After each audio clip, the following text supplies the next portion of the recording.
అప్పుల బాధలు వెంటాడుతున్నాయా? అయితే 6 జేవిఆర్ వారి జాతిరత్నాలు ధరించండి. హలో అండి, అందరికీ నమస్కారం. నేను మీ కట్టా కార్తీక్. బీజేపీలో రాజాసింగ్ ఎలా తలకాయ నొప్పిగా మారాడో, బీఆర్ఎస్‌లో కవిత ఆ పార్టీకి ఎలా తలకాయ నొప్పిగా మారిందో, అలాగే కాంగ్రెస్ పార్టీలో కోమటిరెడ్డి రాజగోపాల్‌రెడ్డి ఆ పార్టీకి తలకాయ నొప్పిగా మారాడు. ప్రధానంగా రేవంత్ రెడ్డి ప్రభుత్వానికి. రేవంత్ రెడ్డి ప్రభుత్వాన్ని పదే పదే టార్గెట్ చేస్తున్నాడు కోమటిరెడ్డి రాజగోపాల్‌రెడ్డి. సొంత పార్టీలోనే ఉండి రేవంత్ రెడ్డి తక్కువ మాట్లాడాలి, ఎక్కువ పని చేయాలి. రేవంత్ రెడ్డి మొన్న సోషల్ మీడియా జర్నలిస్టుల మీద మాట్లాడిన మాటలను కూడా తప్పుపట్టాడు. రాజీనామా చేయటానికైనా సిద్ధం అంటూ మునుగోడులో ఒక సంచలన ప్రకటన చేశాడు. ఇలా రోజుకొక హాట్ కామెంట్ చేస్తూ వార్తల్లో ఉంటున్నాడు కోమటిరెడ్డి రాజగోపాల్‌రెడ్డి. తీవ్రమైన అసంతృప్తిలో ఉన్నట్టు తెలుస్తూ ఉంది. అంటే అతనికి మాటిచ్చి మంత్రి పదవి ఇవ్వలేదు అన్నది అతని కోపం. మంత్రి పదవి కోసమే ఆనాడు ఎన్నికల ముందు బీజేపీ పార్టీ నుంచి కాంగ్రెస్ పార్టీలోకి వచ్చాను. నేను రావటం అనేది కాంగ్రెస్ పార్టీకి ఒక హైక్ తీసుకొచ్చింది, ఉపయోగపడింది. కానీ అధికారంలోకి వచ్చిన తర్వాత దాన్ని మర్చిపోయారు.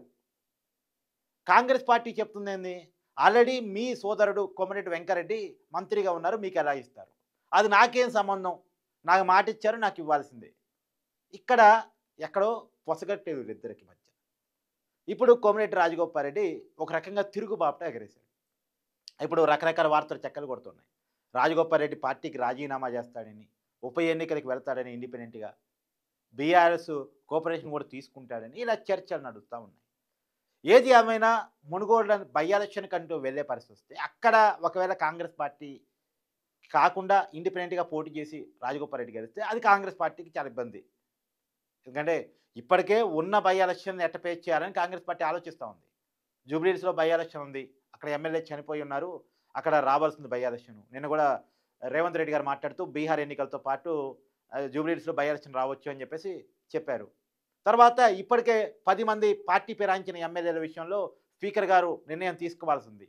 వాళ్ళ అన్నతో విషయంలో సుప్రీంకోర్టు డైరెక్షన్ ఉంది కాబట్టి.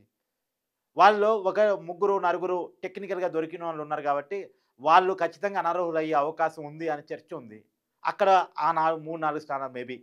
ఇదొక జూబ్లీహిల్స్ స్థానం. ఇవన్నీ ఉప ఎన్నికలు ఉన్నటువంటి సమయంలో ఒకవేళ మునుగోడులో కోమటిరెడ్డి రాజగోపాల్‌రెడ్డి రాజీనామా చేస్తే ఎట్లా? అతన్ని బుజ్జగించాలనే ప్రయత్నం చేస్తున్నా పెద్దగా వర్కౌట్ కావట్లేదు.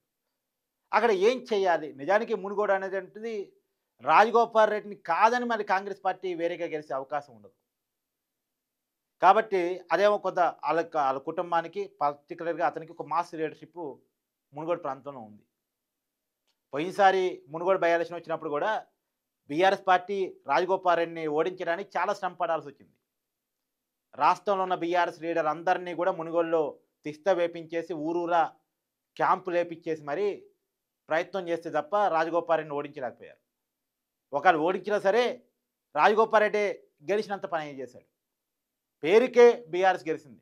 కానీ బయట ప్రచారం అంతా రాజగోపాల్‌రెడ్డి టెక్నికల్‌గా, నైతికంగా గెలిచాడు అని. టెక్నికల్‌గా బీఆర్ఎస్ గెలిచింది. నైతికంగా రాజగోపాల్‌రెడ్డి గెలిచాడు అని. కాబట్టి రాజగోపాల్‌రెడ్డికి అంత శక్తి సామర్థ్యం ఆ మునుగోడు ప్రాంతంలో ఉంది. కాబట్టి రాజగోపాల్‌రెడ్డిని రాజీనామా దాకా పోకుండా చూసుకోవాలి. పార్టీలో ఇబ్బందికర వాతావరణం ఏర్పడిన దాకా కాకుండా చూసుకోవాలి. అయితే ఇక్కడ రాజగోపాల్‌రెడ్డి వెనకాల కేసీఆర్ ఉన్నాడా లేదా అన్న కాడ మాత్రం ఆసక్తికరమైన చర్చ నడుస్తా ఉంది. ఎందుకంటే ఇప్పటికే బీఆర్ఎస్ పార్టీ అనుమానిస్తుంది. కవిత వెనకాల రేవంత్ రెడ్డి ఉన్నాడు అని.